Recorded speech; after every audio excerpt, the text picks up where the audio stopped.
Lots of people around the world struggle to go out and raise capital, which is probably one of the reasons that you're here on this video. In this video, I'm going to talk to you about the 5 critical elements that you need to actually go out and raise capital, talked about by one of my mentors and advisors. Coming up.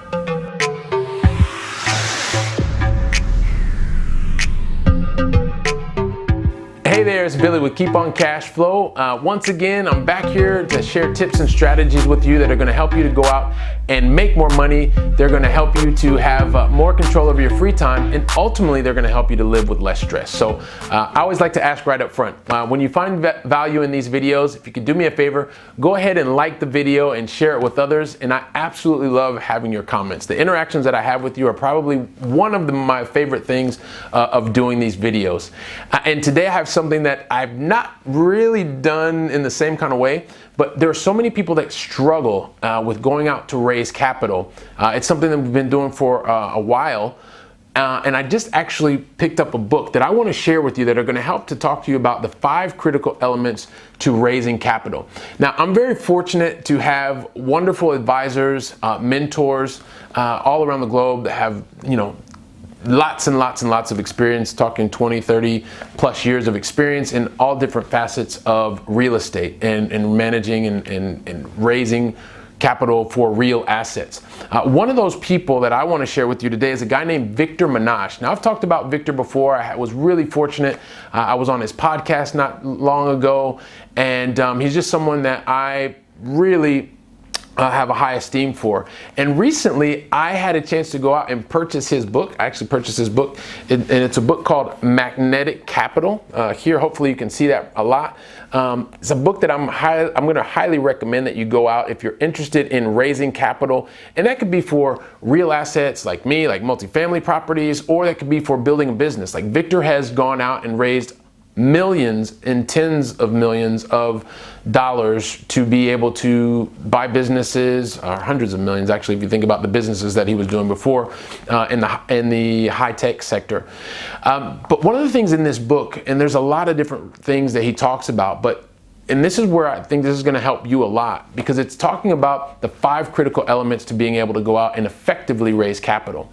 And like I said, I'm going to highly recommend that you go out and you buy his book, because there's a lot more to the book than the things that I'm going to talk about. But because a lot of you talk to me about how do you actually go out and raise capital, I feel uncomfortable. And Victor makes it really simple. Really, really simple. He talks about 5 things that you need to do. And I'm going to start out with the first one, which is you need to go out and be able to have relationships, build relationships. He talks a lot about different types of capital that people have, like educational capital, physical capital, financial capital. And at the end of the day, all those things come together to be able to, number one, have a relationship capital, and being able to build that relationship on common interests, and being able to understand that you are creating relationships all the time for the purpose of creating relationships. At the same time, he talks about how you can also go out and, just like you create a sales funnel, you can have the opportunity to create relationships. But those relationships have to be real, once again, based on common interest. If you don't like doing something, I wouldn't recommend, and we don't talk about going out to do things just to meet people. If you don't like golf, probably not a good thing, because you don't have a common interest in golf with other people.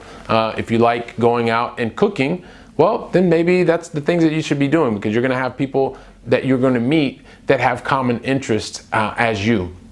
So, but that has to be kind of like the first level, is basically being able to build relationships. You build relationships with the people that you spend time with.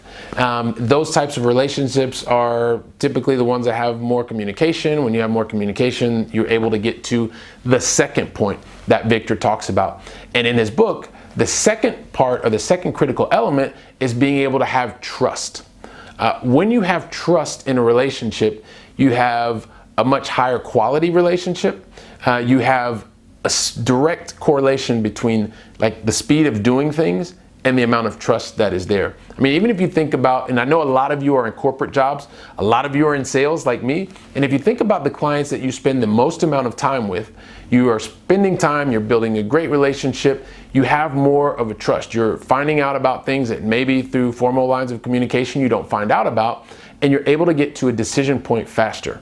So having a strong relationship and being able to have a trusted relationship will help to get better, faster communication to also help one another get to the right decision.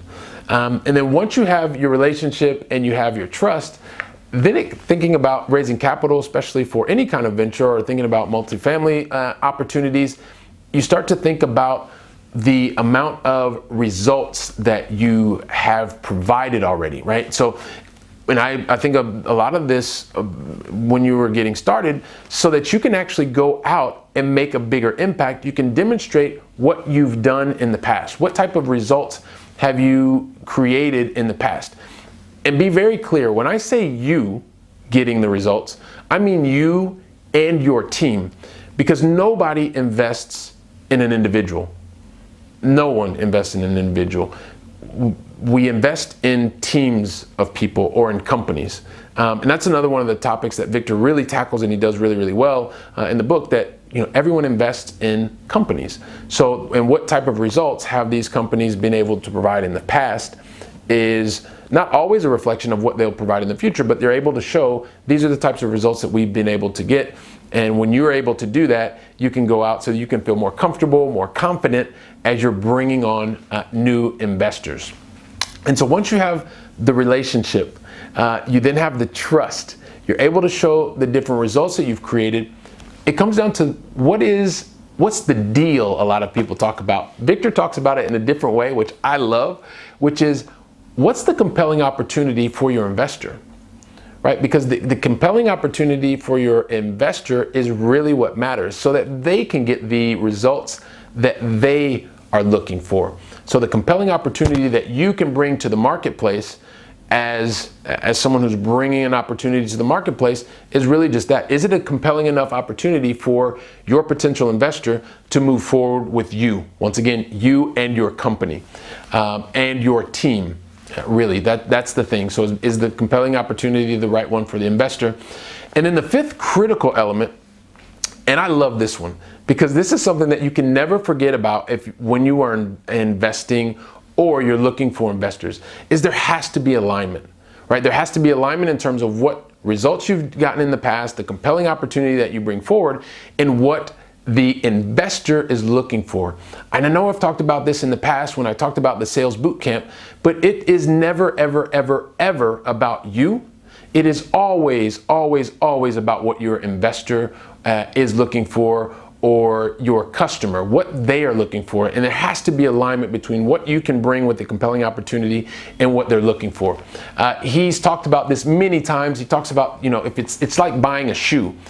If you went out and you went to look for the most expensive shoe in the world and you found it on discount, let's say the shoe cost 2,000 euros or $2,000, but the shoe size didn't fit you, well, even if you could buy it for 50 euros or $50, would that really make sense? It's the same kind of thing, right? If there is no alignment between what your investor is looking for and the compelling opportunity that you can bring forward, it's just probably not going to, it's not going to work. No matter what you do, it's not going to work. It may in the short term, but ultimately it is not going to work. So, like I said, these are just 5 of the critical elements that you need to raise capital, but there are so many other things that Victor's talked about in this book that he talks about in terms of magnetic capital. He's someone who's done it in the corporate world. He's sold businesses, purchased businesses. He's been crushing it in real estate over more than a decade, and lots of development projects. And it's a book that's had a really positive impact on me. If you've read this book before, I'd love to get your comments, share with other people how much this book has meant to you, or what insights it's provided to you. I'm also going to leave a link here, so if anybody is interested in purchasing his book, you can do that. It's something that has brought a lot of value to me. Like I said, I'm also very fortunate to know Victor as a mentor, as an advisor. And yeah, I'm sure that's going to bring you a lot of value as well. So once again, if you read the book, let me know. And if not, how quickly are you going to be reading and picking up this book? So I'm wishing you all the best as you go out and you continue to look to raise capital, add positive impact to people's lives. I think most of you that know me and have been following me, if you haven't and you've made it this far in the video, just want to let you know I have been working a corporate job for the better part of my life, over 20 years. Over the last 5.5 years, I've also been building my own business, doing that long distance through real estate investing. And if you want to know more about that, just go to keeponcashflow.com/roadmap. For those of you that are really serious, there's some educational opportunities that are also part of that. But if not, just pick up the ebook. It's my gift from me to you. And looking forward to staying in touch with you. This is Billy Keels once again with Keep on Cash Flow. That's my 2 cents for today. And as always, hasta la próxima.